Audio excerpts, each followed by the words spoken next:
लोकशाही व्यवस्थेमध्ये शासनाची निर्मिती होत असते।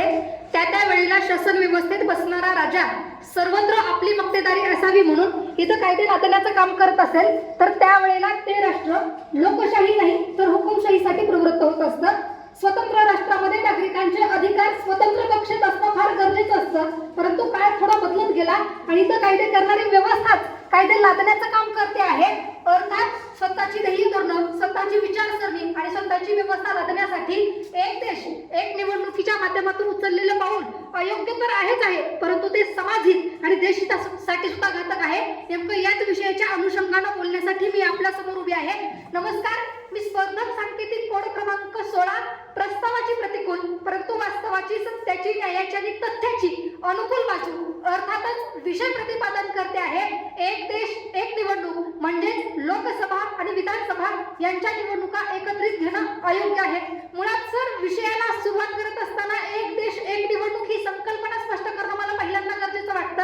तर आजपर्यंत केंद्रातील लोकसभा आणि घटक राज्यातील विधानसभा यांच्या निवडणुका ह्या वेगवेगळ्या कालावधीत व्हायच्या, परंतु आता त्या वेगवेगळ्या कालावधीत न घेता त्या एकाच कालावधीत घेणं म्हणजे देशामध्ये एक देश एक निवडणूक पद्धत राबवणं होय। मुळात एक देश एक निवडणूक पद्धत देशामध्ये राबवावी याचा मुख्य उद्देश काय असू शकतो, तर सर 2019च्या अगोदर आमच्या देशातल्या काही घटक राज्यांमध्ये अर्थात हिमाचल प्रदेश, पश्चिम बंगाल, बिहार, केरळ, दिल्ली आणि पंजाब या घटक राज्यांमधल्या निवडणुका झाल्या आणि त्या निवडणुकांमध्ये प्रादेशिक पक्षांची सत्ता आली आणि भारतीय जनता पार्टीचा दारुण पराभव झाला। अर्थात येणाऱ्या 2024च्या लोकसभा निवडणुकीमध्ये मात्र आम्हाला केंद्रातली सत्ता मिळेल, परंतु प्रादेशिक घटक राज्यातील सत्ता मिळेल की नाही याची भीती मात्र ज्या वेळेला सत्ताधारी पक्षाला वाटायला लागते ना, त्यावेळेला एक हाती सत्ता हस्तांतरित करण्याचा प्रयत्न जर इथली व्यवस्था करायला लागत असेल ना, तर नक्कीच एक देश एक निवडणूक हा कायदा मला अयोग्य वाटायला लागतो। मुळात 1967 ते 2024 या काळामध्ये आमच्या देशामध्ये एक देश एक निवडणूक लागू करावा असा प्रस्ताव अनेक वेळा ठेवला गेला, परंतु तो एकही वेळा मान्य होऊ शकला नाही। याचा अर्थ सांगायचंय काय सर, हा कायदा फक्त एक कल्पनावाद आहे, तो वास्तववाद किंवा व्यवहारवाद नाही, हे मात्र माझ्या प्रतिस्पर्धी मित्रांनी पहिल्यांदा समजून घेणं काळाची गरज आहे। छोटे पक्ष प्रादेशिक पक्ष यांच्या विरोधात असणारा हा प्रस्ताव लोकशाहीची चक्र फिरवणारा तर आहेच आहे, परंतु संविधानाची मोडतोड करून इथं संसदीय प्रणालीमध्ये फेरफार करणार हा कायदा आमच्या देशासाठी योग्य असूच कसा शकतो। अर्थात निवडणूक सुधारणांवर काम करणाऱ्या एका असोसिएशन ऑफ डेमोक्रेटिक रिफॉर्म्स नावाच्या एका संघटनेने एक अहवाल सादर केला मॅडम, आणि त्या अहवालामध्ये सांगितलं गेलं की आमच्या देशामध्ये राष्ट्रीयकृत पक्ष जे आहेत त्यांच्याकडे आता सध्या असलेली संपत्ती ही 8,829.81 कोटी इतकी रुपये आहेत। अर्थात येणाऱ्या निवडणुकीच्या काळामध्ये राष्ट्रीय पक्षांसोबत आमच्या देशातले प्रादेशिक पक्ष हे कधीच तुलना करू शकणार नाहीत। अर्थात राष्ट्रीय पक्षांचं इथं प्राबल्य निर्माण होईल आणि प्रादेशिक पक्षांचं अस्तित्व जर नष्ट होणार असेल तर नक्कीच एक देश एक निवडणूक आमच्या देशासाठी अयोग्य आहे असंच म्हणावं लागतं।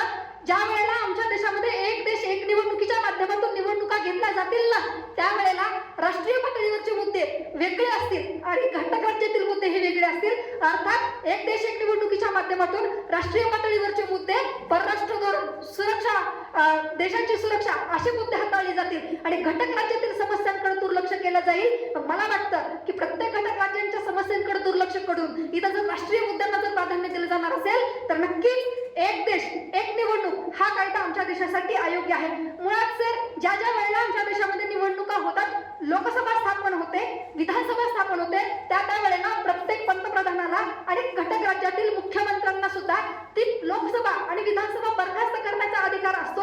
अगदी ज्या पद्धतीने 1970ला इंदिरा गांधी यांनी मुदतपूर्व लोकसभा बरखास्त केली, परंतु ज्या वेळेला आमच्या देशामध्ये एक देश एक निवडणुकीच्या माध्यमातून निवडणुका होतील ना, त्यावेळेला कोणत्याही पंतप्रधानाला मुदतपूर्व लोकसभा आणि कोणत्याही मुख्यमंत्र्याला मुदतपूर्व विधानसभा बरखास्त करण्याचा अधिकार असणार नाही। अर्थात एखाद्या पंतप्रधानानं मुदतपूर्व जर लोकसभा बरखास्त केली तर त्याला घटक राज्यातील विधानसभा बरखास्त करण्याचा अधिकार असणार नाही, आणि एखाद्या पंतप्रधानानं आपल्या घटक राज्यातील विधानसभा जर बरखास्त केली तर त्याला केंद्रातील लोकसभा आणि इतर घटक राज्यातील विधानसभा बरखास्त करण्याचा अधिकार असणार नाही। अर्थात काय, आमच्या भारतीय राज्यघटनेनं पंतप्रधान आणि मुख्यमंत्री यांना लोकसभा आणि विधानसभेच्या बाबतीत जे काही अधिकार दिले गेलेले आहेत त्या अधिकारांचं जर हनन एक देश एक निवडणूक पद्धतीच्या माध्यमातून होणार असेल तर नक्कीच एक देश एक निवडणूक हा कायदा मला अयोग्य वाटायला लागतो. मग विषयाच्या खंडनाकडे जात असताना माझ्या काही प्रतिस्पर्धी मित्रांनी इथं प्रतिपादन केलं की 1947 ते 1967च्या काळामध्ये आमच्या देशामध्ये एक देश एक निवडणूक हा कायदा अस्तित्वात होता. परंतु मला पहिल्यांदा ते हे सांगायचंय की भारतीय स्वातंत्र्यानंतर आमच्या देशामध्ये निवडणुका घेणं हे क्रमप्राप्त होतं. म्हणजे 1947 ते 67 या काळातल्या झालेल्या निवडणुका ह्या कोणत्याही वैधानिक कायद्यानुसार झालेल्या नाही. तो एक निव्वळ योगायोग होता. हे सुद्धा माझ्या प्रतिस्पर्धी मित्रांनी समजून घ्यावं लागेल. दुसरा मुद्दा म्हणजे मॅडम या ठिकाणी प्रत्येक प्रतिस्पर्धी मित्रांनो मला या ठिकाणी सांगितलं की एक देश एक निवडणुकीच्या माध्यमातून निवडणुकांवरून खर्च कमी होईल. परंतु मला पहिल्यांदा त्याला सांगायचंय की रिप्रेझेंटेटिव्ह ऑफ पीपल्स ऍक्ट 1951 ला आमच्या देशामध्ये अस्तित्वात आला आणि त्या कायद्यानुसार एखाद्या आमदाराला जर निवडणूक लढवायची असेल तर त्याला फक्त 54 लाख रुपये इतके खर्च करणार येणार होते. परंतु आता त्याची मर्यादा 54 लाखांवरून आता ती 70 लाख इतकी केली गेली आणि त्याच कायद्यानुसार एखाद्या खासदाराला जर निवडणूक लढवायची असेल तर त्याला फक्त 75 लाख रुपये इतके खर्च करता येणार होते. परंतु आता त्याची मर्यादा वाढवून ही 75 लाखावरून 95 लाख इतकी केली गेली. मग कोणत्या अर्थाने आम्ही खर्च वाढवण्याच्या गप्पा गोष्टी करतोय याचं उत्तर सुद्धा येणाऱ्या प्रत्येक प्रतिस्पर्धी मित्रांनो मला या ठिकाणी द्यावं. म्हणून मला वाटतं की एक देश एक निवडणूक कायदा हा आमच्या देशासाठी अयोग्य आहे. अगदी आत्ताच माझ्या प्रतिस्पर्धी मित्रांना स्वीडन अमेरिका सारख्या देशाची उदाहरणं दिली आणि सांगितलं की या देशामध्ये जर एक देश एक निवडणूक असू शकेल तर मग आमच्या देशामध्ये का असू शकत नाही. तर त्या ताईला मला पहिल्यांदा हे सांगायचंय की ताई अमेरिका असेल स्वीडन असेल आणि अनेक राष्ट्रांमध्ये ज्या देशांनी एक देश एक निवडणूक ही पद्धत स्वीकारली त्या देशांमध्ये एकात्म राज्य व्यवस्था आहे, संघराज्यात्मक नाही. भारत हे एक संघराज्य व्यवस्था असणारं राज्य आहे. म्हणून आमच्या देशामध्ये एक देश एक निवडणूक पद्धत ही राबवणं अयोग्य आहे.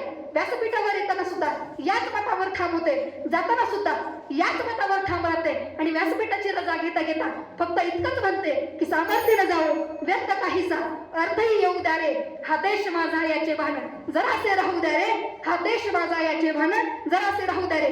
मनपूर्वक धन्यवाद.